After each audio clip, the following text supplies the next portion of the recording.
নমস্কার বন্ধুরা, ভাস্বতী রান্নাঘরের তরফ থেকে আপনাদের সবাইকে স্বাগত। আশা করি আপনারা সকলেই ভালো আছেন। আজ আবার একটা নতুন রেসিপি নিয়ে হাজির হয়ে গেছি। এখানে পেঁয়াজকলি দেখতে পাচ্ছেন। আমি আজকে পেঁয়াজকলি দিয়ে একটা অসাধারণ রেসিপি করব। আমি রান্নাটা শুরু করছি, আপনারা সঙ্গে থাকুন।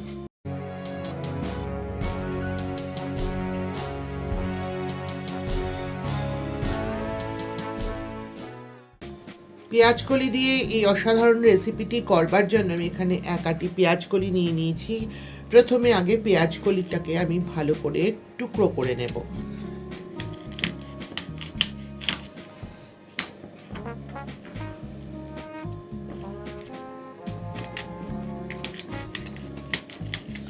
আমি এই সাইজের টুকরো করছি, এর থেকে ছোট বা বড় করলে রান্নাটা খুব একটা দেখতে ভালো লাগবে না। পেঁয়াজকলিগুলো সব কেটে নিয়েছি। একটা মাঝারি সাইজের পেঁয়াজও কুচিয়ে নিয়েছি, আর একটা বড় আলু এভাবে লম্বা লম্বা করে আলু ভাজার মোটা মোটা আলু ভাজার মতন করেও কেটে নিয়েছি। এবার রান্নাটা শুরু করি, চলুন বন্ধুরা। এই বাটিটার মধ্যে আমি একটা ডিম নিয়ে নিয়েছি, আর একটা ডিমও আমি নিয়ে নিচ্ছি। ডিম দুটো ভালো করে ফেটিয়ে নেব। ডিমটা ভালো করে ফেটানো হয়ে গেছে। গ্যাস অন করে কড়াই বসিয়ে দিয়েছি। এবার কড়াইতে দিয়ে দিচ্ছি সর্ষের তেল। তেলটা কড়াইয়ে সারা গায়ে আমি মাখিয়ে নিলাম। এবার এর মধ্যে দিয়ে দেব হাফ চামচ কালো জিরে। এবার কালো জিরেটার ভালো করে গন্ধ বেরিয়েছে, ফোড়নটা হয়ে গেছে। এবার এর মধ্যে কুচিয়ে রাখা পেঁয়াজটা দিয়ে দিচ্ছি। এই রেসিপিটা শীতকালে রাতে রুটি পরোটার সাথে দারুণ লাগে। ভাতের সাথে তো অবশ্যই খাওয়া যাবে, কিন্তু রুটি পরোটার সাথে শীতের রাতে এটা খেতে দারুণ। কিন্তু ঝটপট রান্নাটাও হয়ে যায়, উপকরণও বিশেষ একটা লাগে না। এবার আমি আলুটা দিয়ে দিচ্ছি এর মধ্যে। আলুটা পেঁয়াজের সাথে একটু ভাজা ভাজা করে নেব, কিন্তু তার মধ্যেই দিয়ে দেবো নুন আর হলুদ। দিয়ে দিচ্ছি আন্দাজ মতন লবণ, আর দিয়ে দিচ্ছি হাফ চামচ হলুদের গুঁড়ো।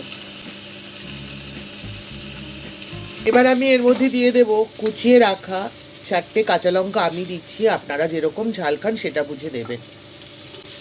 লঙ্কাটাও ভালো করে আলু আর পেঁয়াজের সাথে ভাজা ভাজা করে নেব। এবার আমি ফেটিয়ে রাখা ডিমটা এর মধ্যে দিয়ে দিচ্ছি। ডিমটা একটু চারিদিকে ছড়িয়ে দিচ্ছি।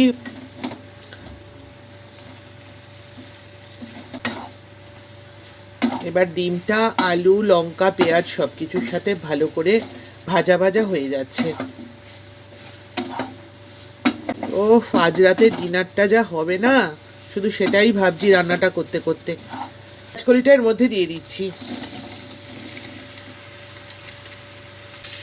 এবার এই পেঁয়াজকলিটা ভালো করে আলু ডিম সবকিছুর সাথে ভালো করে একটু কাল কষিয়ে নেব। তো গ্যাসের ফ্লেমটা এই সময় কিন্তু লো টু মিডিয়ামেই থাকবে।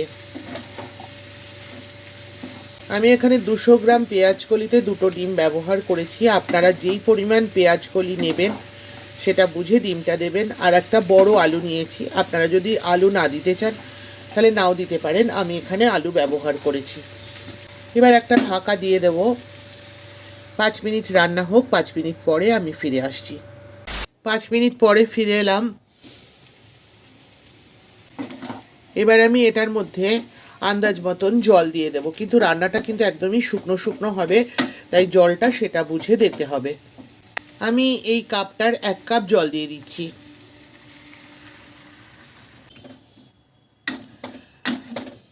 এবার আমি একটা ঢাকা দিয়ে দেব। 10 মিনিট রান্না হতে থাকুক। 10 মিনিট পর আমি ফিরে আসছি। 10 মিনিট পরে ফিরে এলাম। দেখুন জলটা একদমই টেনে গেছে।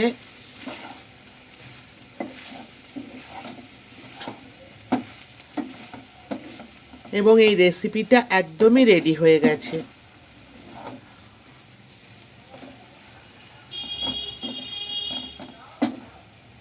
আমি এবার গ্যাসটা অফ করে একটু ঢাকা দিয়ে রাখছি।